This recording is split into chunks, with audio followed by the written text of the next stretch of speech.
Well, hello, and welcome back to a new season of the Gaming Podcast for DigiPride 2024. Oh my God, we're here. We're here. It's 2024. We're doing all the cool things. It's going to be amazing, this DigiPride. I'm your host, as always, Miabyte, as we dive into all manner of the most curiously captivating conversations on the web. Definitely messed that up. Yeah. It's the first time. Yeah, incredibly. And this season of the podcast is tied in with our annual DigiPride celebrations. This year, DigiPride is presented by Giamma Games and sponsored by Devolver Digital and Wizards of the Coast. To find out what's in store across these 6 weeks, head on over to gamingmag.com/DigiPride. And now for this episode, you could see them on the screen already. Well, you can't if you're an audio listener, but please welcome back my longtime guest host, who we've not seen in a hot minute. It's Robin. Yes, it's me. How are you today? I'm doing well. How are you? I am definitely doing. You're doing the doing. It is a Sunday. Is it the end of the week or the start of the week to you? It's the end of the week in the UK. It's the start of the week in the US because our US colleagues seem to start their week on a Sunday for some reason, and I don't know why. It doesn't make any sense. The week begins. It's probably a lovely Christian value. Yeah, possibly. Who knows? Anyway, it's the end of the week to me, so I am exhausted as per usual. But that's just living with chronic illness. But yeah, how yourself? You good? You're good. Yeah, generally? Good. All good. DigiPride started last week. It's all going well. Very exciting. Had some good things happening already, which is really cool. Yeah, I played. So go and check out your forward slash DigiPride. You did play some lovely games with Toph. Some wonderful indies. We've got some good stuff coming up later this week as well. Yes, but enough about that. More about today. So, 35 years ago this month, a little game called Caper in the Castro released, which was the first ever LGBTQ focused game, let's say. To celebrate, we're going to be talking about the entire history of queer gaming in about 35 minutes, hopefully, give or take. Yes, it should be fine. No pressure. But to help us on this journey, we are calling on a game academic, developer, player, and activist, all the way from the State University of New York at Buffalo. It's Assistant Professor Cody Mejeur. Hey, Cody. Hello, Cody. Hi, everyone. Yeah, sorry, I had muted myself backstage. But hi, thanks so much for having me. It's wonderful to be here. It's wonderful to have you here. Thank you so much for taking the time to come onto the show. So we're gonna kick this off real quick with you giving us a brief overview of you, your career, and your areas of work for those who might not be familiar with you. Yeah, I'm very early career, but it still like feels like a lot of pressure even to just say like that, quickly. I mean, I'm a lifelong game player. I've always been attracted to games, I think, as a way of expressing myself and finding others, as a lot of us gamers have been. I started my academic career actually doing English language and literature and teaching. Wow. And then I started looking at games and narratives, and that led me to grad school and then on to eventually getting me, where I am today. And so now I'm an assistant professor at the University at Buffalo. I teach in a media study department, and I teach both game studies and research, mostly focusing on trans, queer, and feminist games and on narrative in games. And then I also teach game design as well. And so I get to kind of do both things, and it's always exciting to get to do them together. Wow, I was gonna say that's quite the jump from like English lit into everything that you do now. That's how did that like come about? Was that a direction you were just like, you know what, I just want to do this now, or did you kind of fall into that? It was actually, I was in, I think the course was called something like Studies in the Novel or something, and we were reading Kafka's The Trial, and I was playing Silent Hill 2 at the same time, and I was like, these two very different things are they're creating similar sort of feelings for their audiences, right? These feelings of sort of being lost in sort of in a fog, and things are threatening you, but you can't see them and understand what they are. And so I wrote this sort of comparison analysis of the two things, and my professor was like, that's great, you should do more of that. Actually, yeah, led me to keep pursuing that then.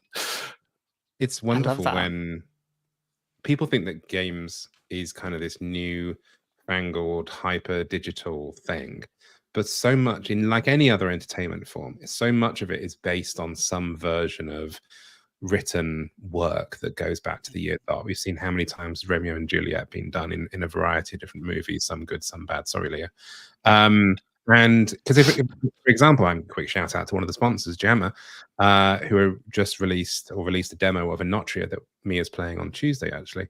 That entire game, brand new game, Souls-like, but is based on Commedia dell'arte, which is one of the oldest art forms of masked theatre ever. But it's amazing to sort of like just tease these things forward and backward through history. Absolutely. And I think like comparing, it's really struck me like doing these different sort of things throughout my training, and now being a professor, whether you're making a game or teaching someone to write an essay or teaching someone to interview someone or do a podcast, so much of it is thinking about your audience and what do you want them to learn or walk away thinking or feeling. Game design is designing experiences, right? It's designing experiences that do that same thing that designing an essay and writing that out and making an argument. They're very similar sort of like aims, and then like building a thing that helps you get to those aims. And so there's a lot of connections, I think. Yeah, absolutely. I mean, we regularly think about our audience and then try and do the opposite. No, we regularly think about our audience and decide that we need to do a history podcast occasionally to give them a little bit of education. Honestly, some people need it. Some people need a bit of a kick up the butt. Know your history. That's what we're saying. Anyway, talking of history, let's go. Yeah. Let's go. We're going to move on to the main conversation, which is the funnily enough, the history of queer games. Absolutely. And as you mentioned earlier, Mia, it's 35 years to the month, May 1989. Picture it, May 1989. Where CM Ralph, a wonderful, wonderful visual artist, released Caper in the Castro, which is held by many to be the first ever LGBTQ game in a way of being made by a queer person for the queer community. We actually reached out to CM for a quick quote about this historic milestone, and it's honestly a pleasure to be able to quickly read it to you, associated with a wonderful picture of this fabulous person. So CM says, I'm both humbled and honored to be asked for a comment regarding the 35th anniversary of my game Caper in the Castro.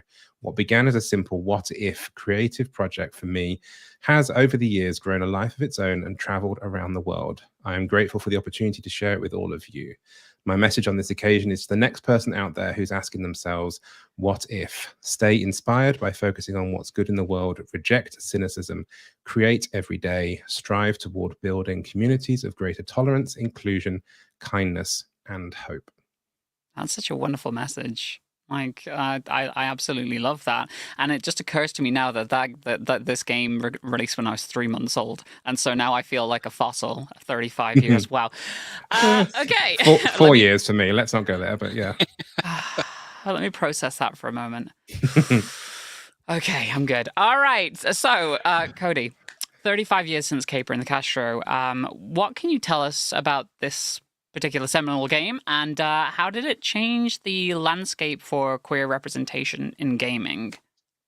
Yeah, absolutely. I think I would start even with CM Ralph's own words that Robin just read out, right? Like the focus on community being such a strong one. CM Ralph has talked about the game as being charityware initially, and that like this was a game that they were making in their own spare time. You know, like they had a full-time job, and then in the evenings were getting home and just like pouring themselves into making this game. And the end goal of that being to release it and get some profits that would be directed to AIDS activism, AIDS organizations, community supports, right? Wow. And so that was the goal, right? Like I'm making this for me and for my community, and to hopefully drive some more attention, some more awareness, and also some more money toward this ongoing crisis, which CM Ralph and others have also, you know, talked about the importance of media at the time, um, living through a very pressing crisis where you knew people who were dying and also knew a lot of the others didn't care about that, right? But that this game was sort of a way to draw attention to that. And in terms of like how it changed queer representation, I think that the thing that's so amazing about this game is that it sort of set the stage for a lot of queer games we've seen in the years since. And to me, a lot of the sort of best games are these ones that they're made sort of by queer and trans people for queer and trans people. And that's the goal, right? It's not necessarily to make it big or, you know, to sell millions of copies, although of course if that happens, wonderful too. But rather that it's really sort of for us and for our communities. And I think that Caper and the Castro is entirely about that. Would I be mistaken in thinking that the release of this game originally was some kind of like equivalent of message boards on the internet back in the day? Was there something like that going on with that particular game? So I'm not quite like, I didn't do much research into this because you're the expert. So, but I had heard something about that. Yeah, so my understanding is that the original release was just sort of on physical copies that were sort of distributed locally, but then that CM Ralph and had sort of shared the game at a local event where it got more attention, and then they gave permission for it to be uploaded to these early internet boards. boards. And that started in the US, but then quickly sort of, as CM Ralph said, took a life of its own and made its way to Europe, and then globally. And yeah, it happens through just uploading the file. And I think that they mentioned the archive, the LGBTQ video game archive talks about this, that they don't have like exact great numbers for exactly, how many copies of it got out there, because they were just sort of going off of like the download stats that they had on the board, which weren't necessarily very accurate. And in that way, like, I think it's like an important sort of bit of like AIDS media again, that like uh, so much of AIDS activism at the time was using those early internet message boards to share resources that Yeah. communities weren't finding elsewhere, right? Certainly their governments weren't giving to them. The pharmaceutical industry wasn't giving to them initially, but they could find each other and support each other through these internet message boards. I love we'll move on from that in just a second, but I do love A, the fundraising, B, the whole narrative about how that was queer female presenting people that were really kind of looking after being the mamas of the age generation. But I love, in the most 80s possible way, the original way of getting hold of the game was having to go into, and I'm gonna get this wrong because I don't know San Francisco that well, but you used to be able to have to tear a coupon off the sort of the local gay rag that was available, write in, That's awesome. yes, please send me one copy of your finest game, and send it off, and they would post it to you. That's just delightful. Yeah, it is, right? Like, just like there's just by necessity then like that focus on both physical media and local community, right? Yeah. Where it just makes it feel so, I guess the word that's coming to mind is homebrew, right? It's Yeah, so literally, homebrew, it's so like garage band kind of thing, but that lets it be a lot more sort of punk and effective, I think, in what yeah, it wants it to is. do. And I think you made a very fair point also about the fact that day one was an indie game, and we're still now 35 years later seeing indie games made by queer people Being for the queer leaders, people, yeah. and leading the way in queer representation. That is kind of that thread that goes all the way through that 35 years. I find that absolutely fascinating as well. We mentioned that Cape in the Castro is probably the first real kind of queer game, but there were references in kind of earlier games throughout the 80s. You mentioned Cody while we were chatting off air. You mentioned there was a Rocky Horror Picture Show game, which I find amazing. And then I believe the first proper one was actually a French game in 1985 called Le Crime du Parking, the crime of the parking lot. But it was a text adventure with a gay character. There was also Moon Mist in 1986. But I think 1988 probably with Birdo being that kind of debatable transgender character. I think there's been little instances of sort of queerness starting to pop in, but I think that we're sort of fairly set to establish, obviously, that Caper in the Castro is the main kind of jumping off point going forward. I mean, Yeah. when they're like instances of queer people being represented, but like as in the usual ways, like the other, and like in not the best representation before that. Yeah, that's absolutely the case. I think a lot of the representation you see throughout the 80s, it's joke representation, right? It's like, look how funny these queer and trans people are, or it's even queer and trans people get used as sort of like a game over sort of thing. Like, it's so like, for example, the Leisure Suit Larry series, like if you get tricked into having a sort of liaison with a queer or trans person, then it's like, oh, and it's that total trap narrative, right? Of like, oh, I got trapped in this, and then my game is over now because I just had sex with this trans person, and so game over, you failed. And so it's like, it's that sort of like either joke representation, or like, look how scary or manipulative these queer and trans people are. And so, like, yeah, it's a lot of limitations like that. Then we get to some, Caper and the Castro is just something completely different. It's yeah, it's just by and for us in a way that a lot of the other things weren't beforehand. And I should just really quickly say as well that Caper in the Castro is available to play.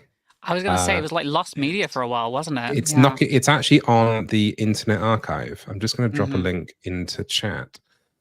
Was it back? I think it was in 2017. CM found a copy of it or something. I'm not sure. Yeah. So when Adrian Shaw, the founder of the LGBTQ Video Game Archive, originally reached out to CM Ralph about the game and like had just basically like heard about it and seen some of these sort of print media mentions of it, CM Ralph was like, I don't think I have it anymore. Right, I think it's been lost, but then they found a copy of it, and with that, and then the I think it was the Internet Archive and then the Strong Museum of Play, they were able to get like a working sort of emulation version of it going that then people can play it now. Yeah, so the link I just put in chat is to archive.org, and there's the top of the screen. If you just click to begin, it starts an emulator, so you can play the first ever LGBTQ video game. Yeah. Not now. Listen to the podcast now, then play it afterwards.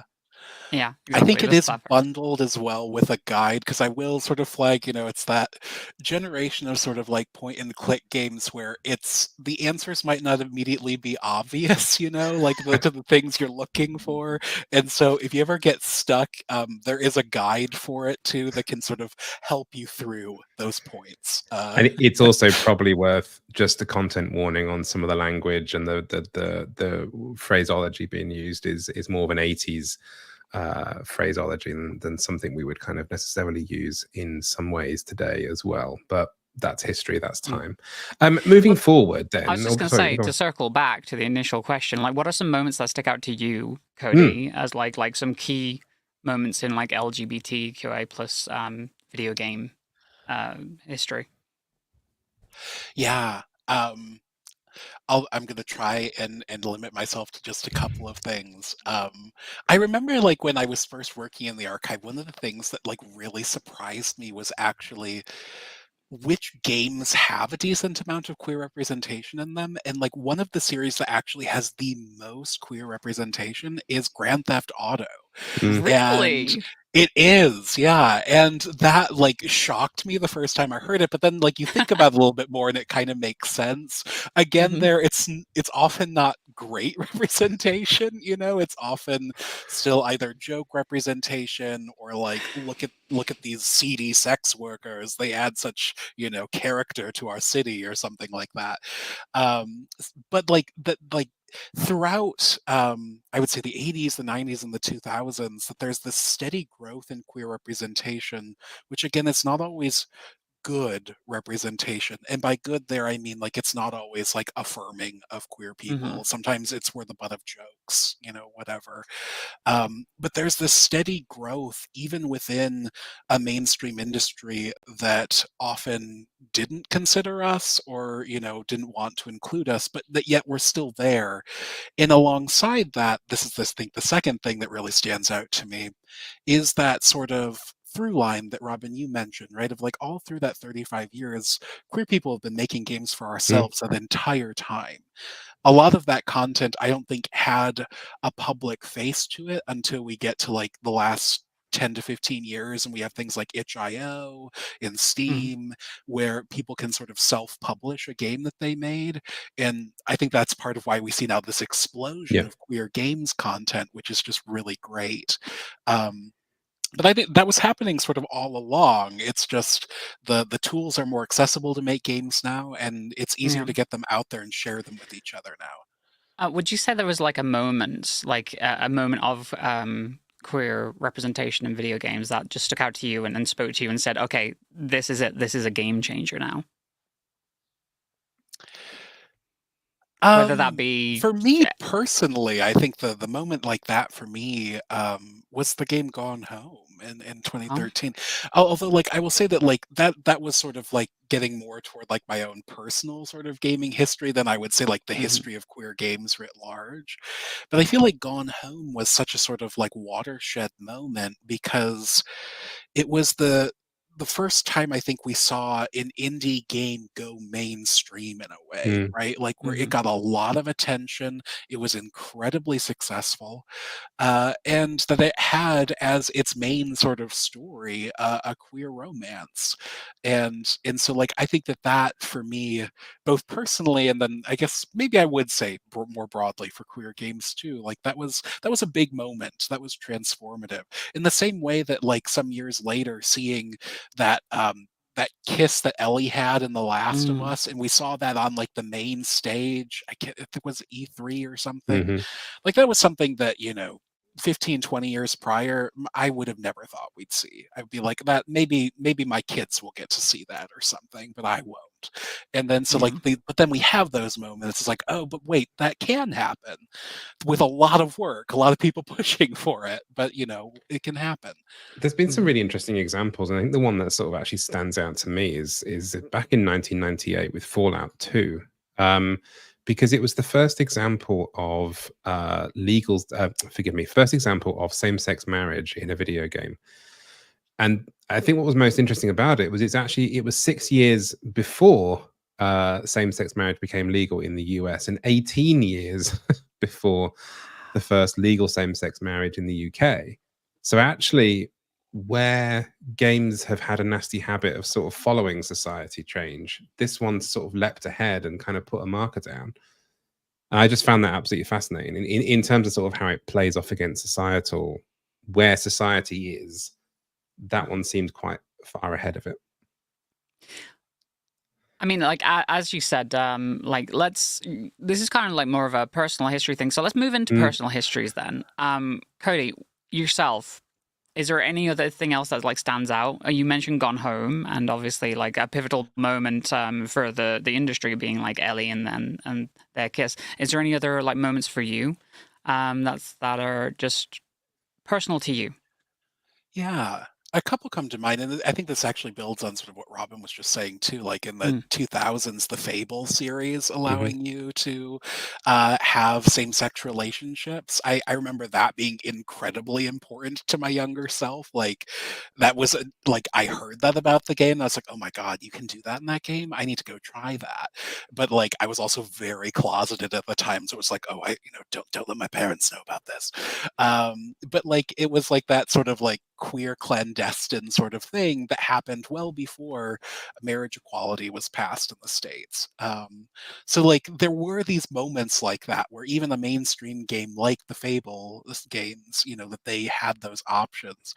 Though like even there, if you have like a same-sex relationship in that game, it kind of treats the queer sex as like being joke sex, like if you like in the first game you like go to bed with your partner and like the lights go down and it just starts making sex noises, and if you have a same-sex partner, at least if it were two men, like the noises you heard were like oh ooh, and it was like really clearly meant to be a joke. Is that not the sound that every gay man makes in bed? Like yeah.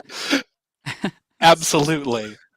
Standard in my house. They just had a freak on the development team. That's it. It's like, yo, Greg, you're gay. What kind of sounds do gay people make in bed? And he's just like, ooh. We'll use that, thank you. In fact, could you get in the booth? That would be great. We've got it right there. And I think for me personally, I was also really drawn to early MMOs as well. Like as in there, like it's not like the games themselves were particularly queer. They didn't have like queer characters or quests most of the time, but they were these sort of big online spaces where you could meet other people and find other people like you, and also make characters like you could make yourself look like in the game what you wanted to look like, in a way that like allowed this sort of self-fashioning and experimentation that I couldn't do where I was, at the time in the actual world. It just wouldn't have been safe for me to do that, but I could do it in Guild Wars or World of Warcraft or something. Final Fantasy 14 is so queer, so queer. The gayest. such a big queer contingent of that game, and just the designs themselves. But yeah, it's interesting that you say that, because I have a very similar experience with like BioWare games. Like BioWare games were the first instance for me of like truly, as a trans person, being very closeted at the time, being able to see like just project myself onto a character, and just be like, yeah, this is the kind of person that I would be in this fictional world where, you know, this kind of thing were possible. And yeah, and those were always very meaningful to me. Not the best track record with queer representation, but better than most. So yeah, pretty good on that end. Mm-hmm. We'll take it. I think for me, in terms of personal stuff, The Sims. I think it's kind of as a small town gal, sort of living in a place that I couldn't really sort of be necessarily. Small town girl living in a lonely world. Got it? Yeah. Yeah, exactly. Pretty much that, as an only child. Yeah. But it was a way of kind of like, oh, I can experiment and I can kind of get my kicks. I mean, the problem was I had both my parents were teachers and they taught at the school that I went to. Oh no! So that kind of erased any kind of like childhood experimentation you wanted to try. So I made The Sims do it. No, yeah, but I think it kind of like, and I know that anecdotally, there's a lot of people that have used The Sims to kind of explore their backgrounds and explore their kind of identities and how they want to project themselves into the world as well. But I think just actually another one, going back onto what I think Cody said, was Grand Theft Auto. I'm actually quite a big fan of Grand Theft Auto, and I remember it was GTA 4 that had the DLC, The Ballad of Gay Tony, where actually it had some slightly heavy, clunky moments, but actually the character wasn't as camp and effeminate as you thought it was going to be, and it actually was a sort of like relatively heteronormative-ish kind of guy that was sort of more just being himself. And okay, he was a gangster that killed people, but hey, who isn't? And I think that's kind of, for me, it was more just like, oh, there's actually real people in the world. And then yeah, moving forward, yeah, I think GTA's got a terrible reputation in some ways for all of that. But looking forward to GTA 6, because we were part of the open letter. Little sidebar for a second of an achievement, but we were part of an open letter that we sent to Rockstar about could they take out some of the transphobic elements from their GTA 5 remake, which they did. And they promised in GTA 6 not to punch down on minorities. So I take that as a slight win that we're gaming affecting change in the world. But yeah, no, so GTA literally forming queer history right there. Absolutely, that's fantastic. And like you know, like I said a moment ago, right? Like you gotta fight for it, but like change does happen, right? Like you can make it happen, and that's a great example of it. I love that you mentioned BioWare too, because it actually spawned one of my favorite little queer indie games too that Anthropy made. It was back when the Knights of the Old Republic MMO came out, the Old Republic, and initially they did not have same-sex relationships in it, but then they were releasing one of their expansions that then would allow you to have same-sex relationships just on the new planet they were adding. So oh my god, awesome! Not in the broader galaxy, but you can have it on the gay planet. Here it's legal, yeah. And so Anthropy sort of released this parody game that was called The Hunt for the Gay Planet. Hunt for Uranus. Yeah, it was this great Twine game that was just all about like going on this adventure, trying to find what's the planet that the gays can be on. I'm trying to find imagery of that. Oh, damn, I can't see any imagery. The first Juhani in that game was the first openly queer character in the Star Wars universe. Obviously, she lived on the queer planet, obviously, because that's all she could do. Exactly. Everyone's just on that planet. What an amazing planet. Cody, your work has seen you be part of, and we've mentioned it a few times already, the LGBTQ video game archive with the wonderful Adrian Shaw and her team. For the people that don't know, and shame on you, about the LGBTQ video game archive, could you just give us maybe a little overview, where it came from, what it does, etc.? Yeah, absolutely. The LGBTQ Video Game Archive was founded by Adrian Shaw at Temple University, and it really sort of grew out of a need to know what queer content was out there in games, right? I think that Adrian, while she was doing her research, which focused on sort of queer players, queer player communities, was really quickly encountering like, well, there is queer content out there. There have been queer games for decades, but like that's not all sort of collected anywhere. And so the archive sort of was established to address that need, right? To try and sort of make a repository where all examples of queer games, queer game content, mentions, characters, all of that could be gathered in one place. So researchers, the general public, just gamers wanting to find new games to play, that they could find that all in one place. And so it would be more accessible, right? More centrally located for people to be able to find that information. And so that's how it got started, and it really just it grew with Adrian established it. I and other people came along to sort of help work on it in different ways. My own work was, I think I wrote the BioShock entries for it and a couple of others, and then I helped with collecting. So like anytime there's a game in the archive, we also try to include links or documents or files that sort of show what the content was. And my work also included like collecting backups of all of those links and files, because it's the internet, and it Yep. proves to be a Yeah. shockingly ephemeral place where things go Yep. dark and disappear all the time. So that was a lot of my work. Funnily enough, I just tried to click on a link for like either an article or some page on the hunt for the gay planet, and it just sent me into like a loading loop, and nothing loaded. And I was like, oh, well, never mind. I guess maybe lost to there's something history. there. Maybe there's something there on the LGBTQ video game archive.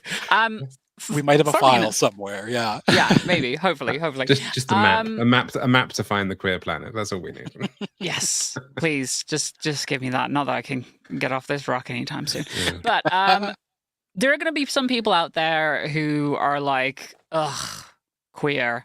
Ugh, why do we need these things? The dummies, the people that are not that smart. And I doubt they'd be tuning into this show. But for those people out there that might not understand the importance, why do we think it's what do you think it's important to record and memorialize the history of LGBTQIA plus video games?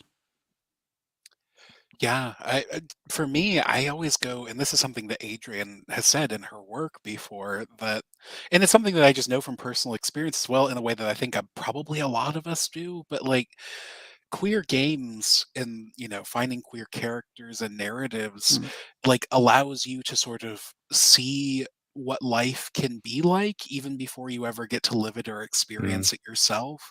And in that way it sort of makes something more possible for you, right? Like being able to see other people like you can then make it more possible for you to live, right? For you to imagine what your future might look like or not look like sometimes too. And I would maybe like add to that and this is coming from Audre Lorde's work, which I often teach with. Like Audre Lorde talks about like how if you don't look to history or if you don't look to your elders, then you're sort of doomed to constantly try to reinvent the wheel, because you think like, oh, well, no one's ever had this before, so I'm going to invent some new solution to it. But like if you have it recorded somewhere, or if you go talk to your elders, there's a lot of wisdom to be had there, right? Of like, I don't have to reinvent the wheel. I can, learn and adapt and evolve based on what people did before. Yeah, I mean, it's sorry, Mia. No, go ahead. Yeah, I mean, just really picking up on that first point you made, like it's something that I've used a few times when I've been sort of talking about the power of queer games and the power to influence, the power to help people discover themselves, but also the power to help other people, straight people, discover and at least be sympathetic towards our community. Because typically the old-fashioned phrase is like, don't judge someone until you've walked a mile in someone else's shoes. Well, in video games, you literally can. You literally can walk a mile in someone else's shoes. And I think that's why it's so important to have these moments of history kind of recorded and savored. I feel like a lot of allies are like very ignorant to queer history as well. I mean, there's probably a lot of queer people that are ignorant to queer history too, and having that as a resource there is just such a great thing, just to say, listen, this is what people had to go through even to get something produced back in the day. And they had to share it on message boards in some instances to even get it out there, because of like the ongoing crises at the time. To follow that up, do you think there's any worry like that? Like, this is another part of the importance there, that there's so much like attempts to rewrite history these days when it comes to like queer representation. Would you say that's like something that these resources would help to prevent, or would you say that's of great importance? Yeah, I think absolutely. I guess I'm aware of a couple things, in thinking about that question. Like the first being that so much of queer history is also just sort of, it's unearthing something, or sort of bringing something out from the shadows that had to be in the shadows, right? Because for safety reasons, or because of laws and regulations that moved it to the shadows or whatever. And so, like, the queer history is super important, I think, in that, like, it helps us see queer lives that have always been there, despite the fact that a lot of people try to frame this like, we've got so many queers and trans people today. It's like, oh, where did they all come from? It's like, we've always been here. It's just, we weren't able to be as visible, I think, as we are, hopefully, are now and will be more in the future. And so, like, I think it's almost like we're not even too rewriting it yet. We're just still writing the history, and then we'll keep rewriting it as we find more things too, right? Like, and talk to more people, collect more people's experiences and stories. But I'm also aware of like the current attempts in the US right now, and I think elsewhere too, to rewrite history to shove queers out of it again too, to be like, like, the woke mob is coming to make our kids gay, so don't let them learn their history. Yeah, exactly. But I mean, so how do we it's then? a threat, essentially, isn't it? It's a huge threat to them. It's because it's the truth, and like they can't handle it. It goes the same way as kind of Black history and Asian American history. Like, there's so many different histories that is not white and straight, that people are, particularly in Florida, are just trying to sort of shove off into the sea, and it's just like, we have to stand our ground. Don't worry, Florida will one day be in the sea, so it'll be in the sea as well. I mean, so long as they can keep Key West. I love Key West. Keep Key West, shove everything else into the sea. Sorry, Florida. Unfortunately, I think Key West would be one of those places in the sea. But, it's almost under anyway. Queer people and allies in Florida buy life jackets. Buy life jackets. Exactly. Yeah. Just learn to float. We like you. Sorry, Robin, I interrupted you. Go ahead. I will get through this question. In terms of the past, then, to influence the future, what are we looking at in terms of where do we think representation is going next? Like, recently, we've ticked off, even in the last few years, we've ticked off asexual representation in the Outer Worlds. We've ticked off playable trans representation in Tell Me Why. We've ticked off quite a lot. Where are we going to go next, using what we've learned before and using that history and going forward?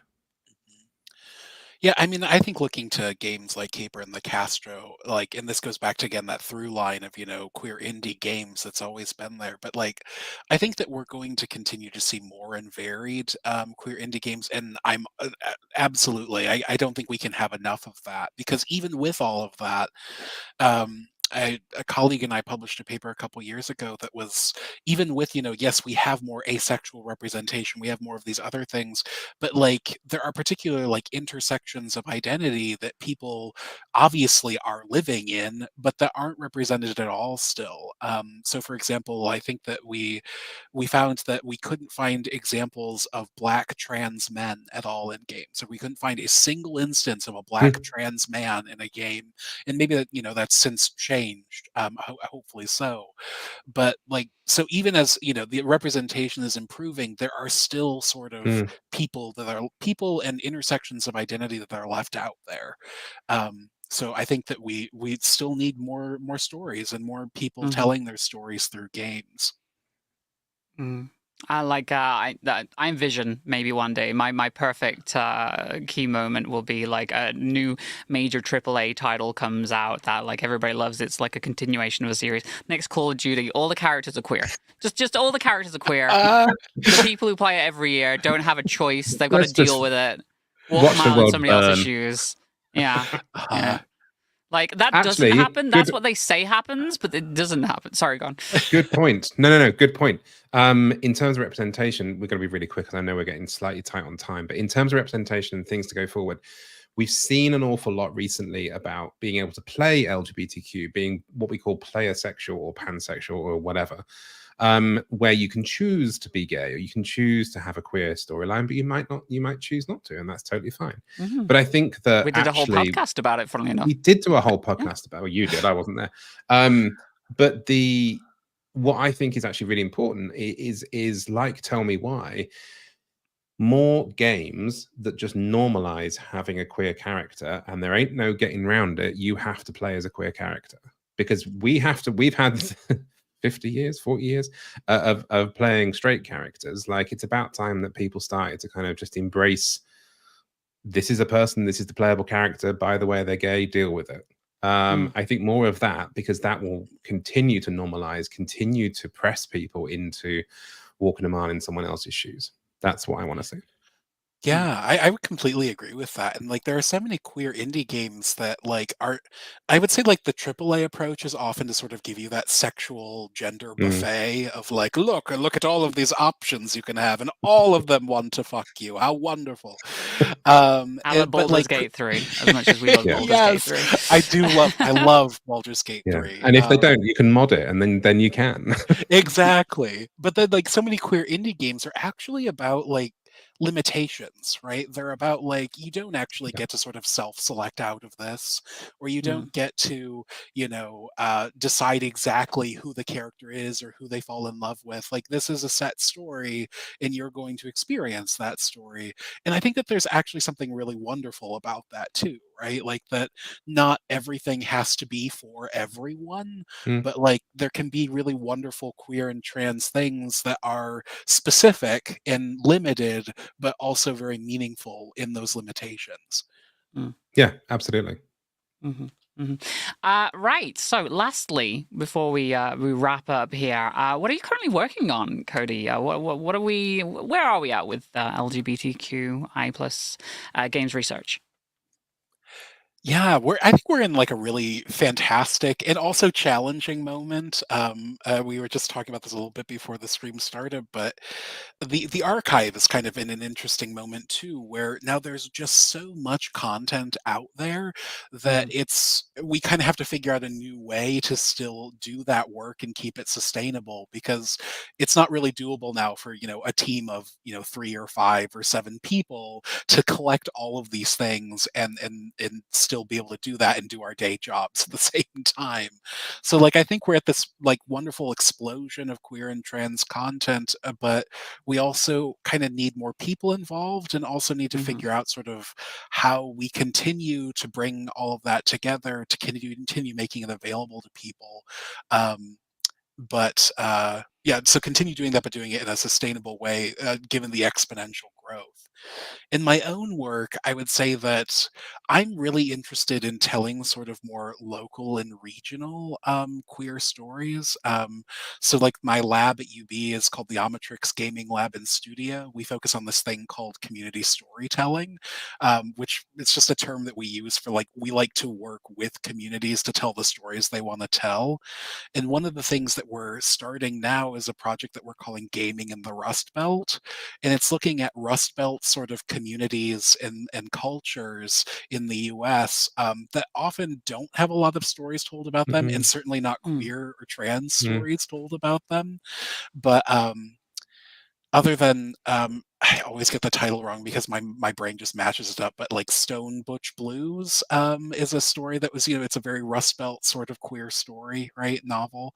But so we're looking to do that with games, right? We're looking to like make games that tell like local and regional history, and look for stories that just haven't really been told before. And I hope that we see a lot more of that in other places too going forward. Oh, that's really cool. I love that. And you mentioned volunteers. Is there a place that people can potentially like get in contact or step forward if they wanted to be a volunteer?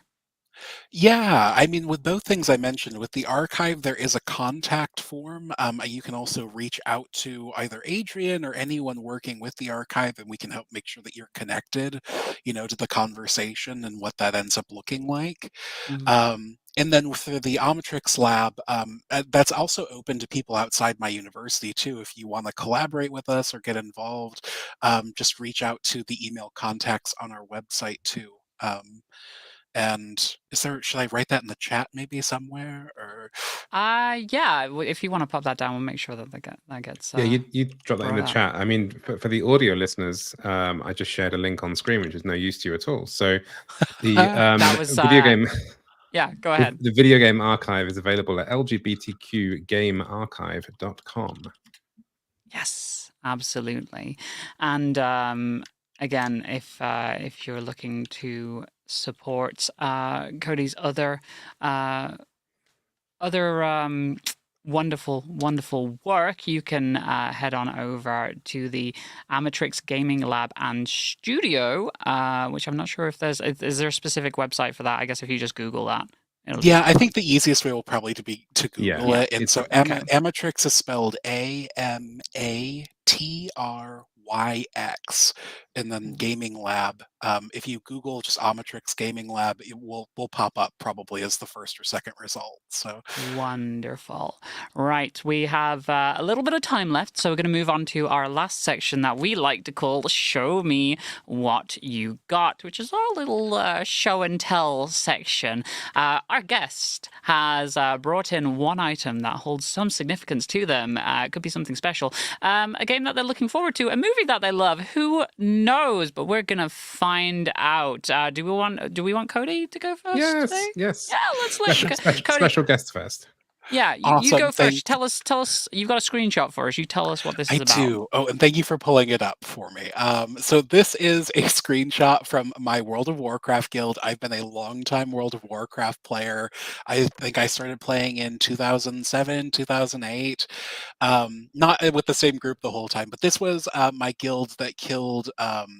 Killed. That was so violent, out of context. But we finally killed the boss Sylvanas in World of Warcraft. This was in the Shadowlands expansion a few years ago, and so after we beat this final boss, then we all gathered around for a screenshot, and someone had their rainbow generator item there. So very, we planned it for this Pride share. We just knew this was coming. But I've always really enjoyed the communal aspect of raiding, getting people together, and trying to do something difficult with each other, and supporting each other through it. And so that's this. That's so cool. I want to apologize. That was the goofiest laugh that I just burst out with as well in the middle of that. I love it. Yes, it's always wonderful to see. Again, just like any kind of queer representation in games where you don't normally get it either, especially like in MMOs. Just give us all the rainbows, all of them.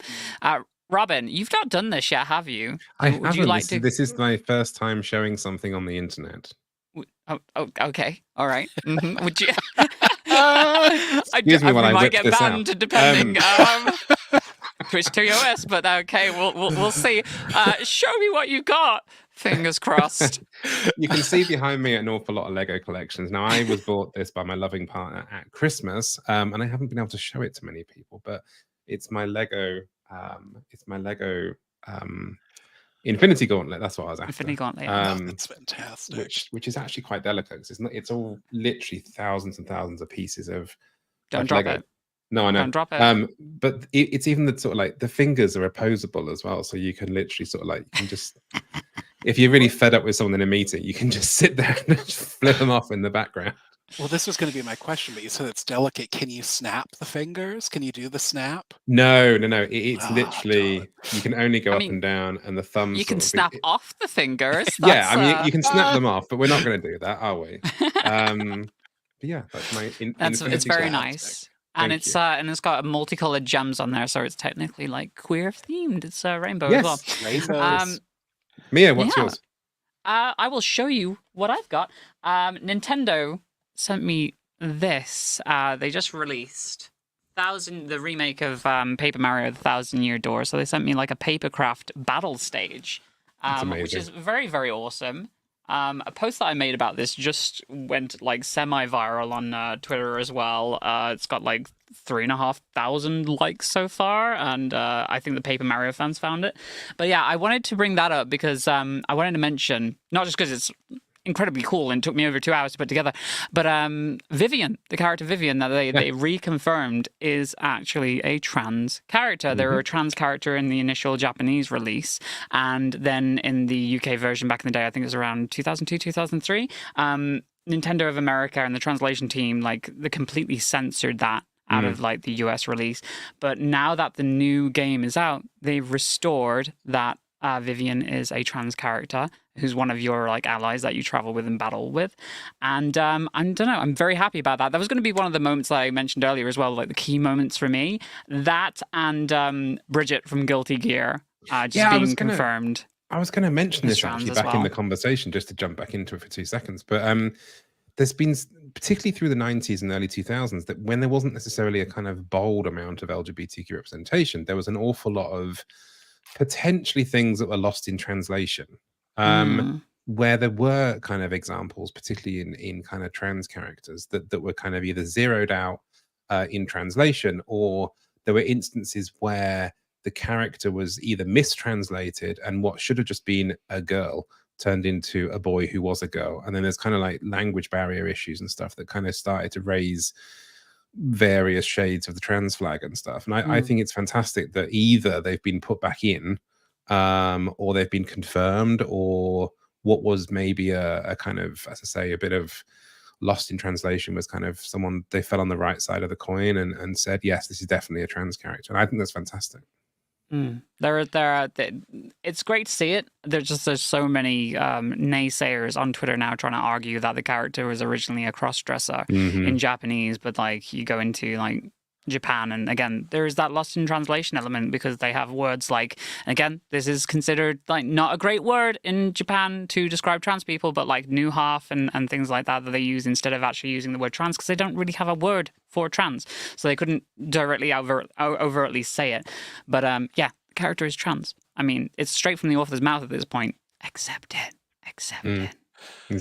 Yeah, absolutely. There's always going to be pushback too. But like this is reminding me too of like one of the things the archive does try to capture, and it's really a hard thing to sort of capture all of it, but like the importance of people interpreting a character as queer or trans too, right? Like where there are hints that the character might be, and like some of it can be like that lost in translation stuff, but it could also just be like something about this character and the way that they speak or talk or do things, feels queer to me. And so we also try to include those things in the archive wherever we can as well, whenever there's a bunch of players who have said like, oh yeah, like we thought that this felt really, really queer. And there's always going to be people, oh, that's not queer. But I'm thinking of like one of my gaming friends and I like recently were like, we discovered that we were both really into like playing healers that are about shielding people, and we're like, there's something really sort of queer about that desire to sort of shield yourself and others. So like now every example of like magic that shields people, it's all gay. It's all gay now. We've declared. Hell yes, that is a wonderful sentiment to leave the podcast on. So yeah, fantastic. Thank you everybody for joining us today. I hope you had a good time, Cody. Oh, this is fantastic. Thank you. Yes, and and Robin, back again. Thank you so much for showing your face. We'll be seeing more of you this limited DIGIPRIDE season. I will be back very soon, I think. Wonderful. And thank you, Mia, for joining us again and helming the return of the show. I love it. Yeah, you can't do it without me. I mean, look at me. Well, exactly. That's exactly. Yeah, I do want to say a massive thank you to everyone else for joining us on this episode of the Gayming Podcast. Yes, and as Mia said earlier, we have so much live streaming content coming up for DigiPride, so make sure that you're following Gaming Mag channel here on Twitch and on TikTok and YouTube. So wherever you go, you don't miss any of these amazing shows. Check out gaymag.com/DigiPride for the full schedule of everything we've got coming up over the next 6 weeks. And of course, podcasts can be listened back, and I promise I will start doing this again on all major podcast platforms. So if you're listening there, come on over to Twitch to watch us live and join in the fun and see all the things on screen that we're showing that you can't see in the show and tell section. Yeah, just head on over to Gaming Mag on Twitch or YouTube. And again, thanks to our presenting partner, Jamma Games, our sponsor, Devolver Digital and Wizards of the Coast. We will see you next week for another podcast episode, and I am back this Tuesday with a first look at Enotria. Enotria. Like, every time I read it, I get it wrong. Enotria, the last song that's going to be on Let's Go Gaming with special guest Dandy Floss. They're a Souls-like expert. It's going to be fantastic. It's going to be great. Until then, don't forget to keep reading and watching Gaming Magazine, and we'll see you next time. Bye-bye, everyone. Yeah, bye-bye. Thanks. Happy Pride. Happy Pride.